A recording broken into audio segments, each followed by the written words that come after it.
আসসালামু আলাইকুম। শুরু করছি জনপদের খবর এবং সংবাদ কক্ষে আছি আমি মৃত্তিকা মোস্তফা। এখনকার সংবাদ আয়োজন একই সঙ্গে চ্যানেল আইয়ের ইউটিউব চ্যানেল এবং চ্যানেল আইয়ের ওটিটি প্ল্যাটফর্ম আই স্ক্রিনে লাইভ স্ট্রিম হচ্ছে। যাচ্ছে বিস্তারিত প্রসঙ্গে। টঙ্গীতে বিশ্ব ইজতেমা মাঠ দখলকে কেন্দ্র করে জোবায়ের ও সাতপন্থীদের মধ্যে সংঘর্ষে কমপক্ষে ৩ জন নিহত হয়েছেন এবং আহত হয়েছেন ৫০ জনেরও বেশি। মঙ্গলবার রাত ৪টার দিকে ওই সংঘর্ষ হয়। আহতদের গাজীপুরের শহীদ হাসানুল্লাহ মেডিকেল ও ঢাকা মেডিকেল কলেজ হাসপাতালে ভর্তি করানো হয়েছে। গাজীপুর থেকে ফজলুল হক মোড়লের পাঠানো তথ্য ও মাসুদ পারভেজের ভিডিও চিত্রে রাজীব আহমেদের রিপোর্ট। আগামী ২০ ডিসেম্বর জোর ইজতেমার আগেই মাওলানা সাদ অনুসারী মুসল্লিরা ইজতেমার ময়দানে প্রবেশের চেষ্টা করছিল। তাদের প্রতিহত করতে আগে থেকেই ইজতেমার ময়দানে অবস্থান করছিল জোবায়ের পন্থী মুসল্লিরা। বুধবার রাত ৩টার পর থেকে শত শত সাদ অনুসারী মুসল্লি কামারপাড়া ব্রিজ পার হয়ে ইজতেমার ময়দানের বিদেশি নিবাসের গেট দিয়ে প্রবেশ করে। ময়দানের ফটকে পাহারায় থাকা জোবায়ের অনুসারীরা তাদের বাধা দেয়। এতে উভয় পক্ষের মধ্যে সংঘর্ষ ছড়িয়ে পড়ে।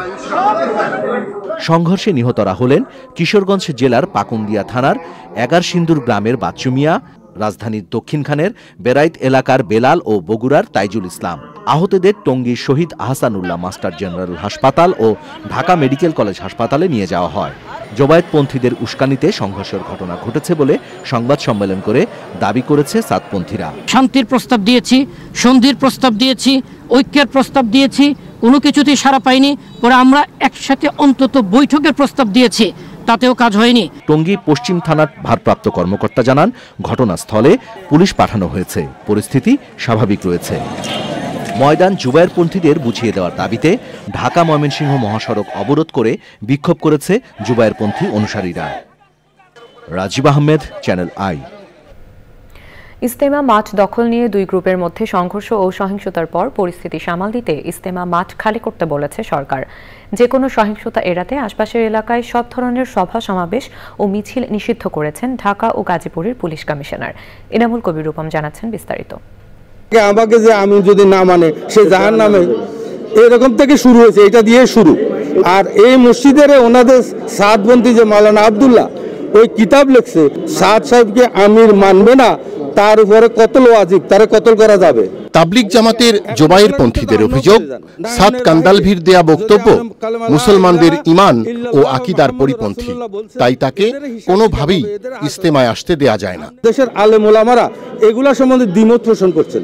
আমাদের চাওয়া পাওয়া হলো এইটাই যে উনি ওনার অবস্থান থেকে এই জিনিসগুলোকে প্রত্যাহার করুক এবং পরবর্তীতে কর্মকাণ্ড বা এই বিবৃতিগুলো উনি দিবে না বা এরকম হাদিসের অপব্যাখ্যা করবে না, এরকম উনি একটা ওয়াদা করুক। সংঘর্ষে গুরুতর আহতদের মধ্যে জোবায়েরপন্থী অনেককেই হাসপাতালে না রেখে নিরাপত্তার কারণে রাখা হয়েছে কাকরাইল মসজিদে। প্রথম তারা ইট পাথর লইয়া আইসে, আইয়া ডিল মারা শুরু করছে, তখন আমরা একটু বাইটে গেছি। পরে তারা বেড়াগুলোর ধাক্কা দিয়ে ফালাই দিয়া, পরে ভিতরে সব অস্ত্র লইয়া লইয়া দাও ছুরি যায় যেটা পারছে, দাও ছুরি সব লইয়া ইয়া পরে আমাদের মারছে, কোবাইছে, হাত পাও ভেঙে গেছে, কিছু লোক মারাও গেছে। এমনি ঘটনার জন্য পরস্পরকে দায়ী করেছে উভয় পক্ষ। গলার মধ্যে ছুরি ধরছে, জবাই করবো, স্যার সাহেব আমির কারণ আমি স্যার সাহেবের আমির কম না।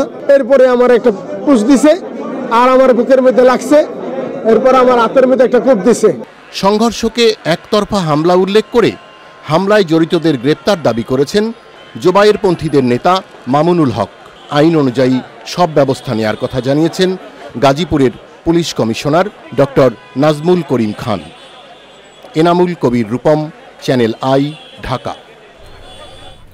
২৪ বিপ্লবের চেতনার বাতিঘর ছিলেন কাজী নজরুল ইসলাম। মন্তব্য করে নজরুল বিশেষজ্ঞ ও কবি আব্দুল হাই শিকদার বলেছেন, ২৪ বিপ্লবের চেতনার বাতিঘর থেকে আলো বিচ্ছুরিত হয়ে দেশের রাস্তাঘাটে গ্রাফিতি, দেয়াল লিখনে দেখা গেছে।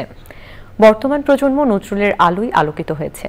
Rangpur police lines school and college প্রাঙ্গণে কবি নজরুল স্বাধীনতা স্কোয়ার এর উদ্বোধন শেষে তিনি সাংবাদিকদের এইসব কথা বলেন। তিনি বলেন, নজরুলের যুদ্ধ, ঘাম, রক্ত, আত্মা, দেহ সবকিছুকে মথিত করে যে বাণীর উদ্গীরণ হয়েছিল তা ৭১ ও ২৪ বিপ্লবে সত্য হয়েছে।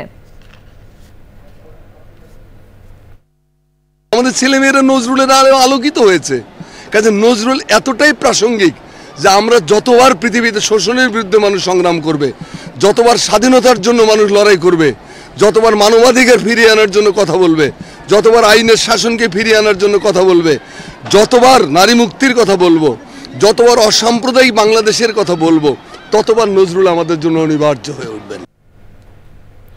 চট্টগ্রামে আন্তর্জাতিক অভিবাসী দিবস উপলক্ষে র্যালি ও আলোচনা সভা হয়েছে।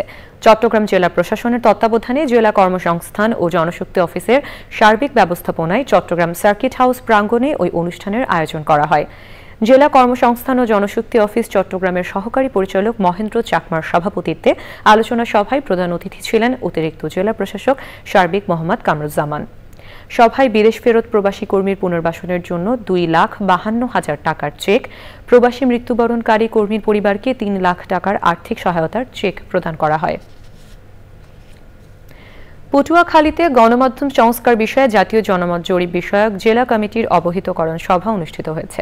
জেলা প্রশাসন ও পরিসংখ্যান কার্যালয়ের আয়োজনে অতিরিক্ত জেলা প্রশাসক যাদব সরকারের সভাপতিত্বে বক্তব্য রাখেন জেলা পরিসংখ্যান কার্যালয়ের উপপরিচালক মোহাম্মদ নাজমুল হুসাইন, পটুয়াখালী জেলা প্রেস ক্লাবের সভাপতি সৈয়দ এনায়েতুর রহমান, সাংবাদিক জাকির হোসেন ও অন্যরা। সভায় উপস্থিত সংশ্লিষ্ট বিভিন্ন দপ্তর ও সামাজিক সংগঠনের প্রতিনিধিরা সংস্কার বিষয়ে লিখিত মতামত ও সুপারিশ পেশ করেন।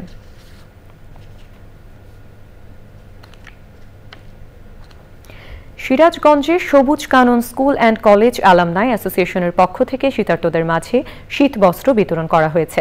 সকালে সিরাজগঞ্জের কাওয়াকোলা ইউনিয়নের দোগাছি চরের 4 শতাধিক শীতার্তদের হাতে ওই শীত বস্ত্র তুলে দেন সবুজ কানন স্কুল অ্যান্ড কলেজের সাবেক শিক্ষার্থীরা। সিরাজগঞ্জের দুস্থ ও হতদরিদ্রদের শীত নিবারণের কর্মসূচি অব্যাহত থাকবে বলে জানানো হয়েছে।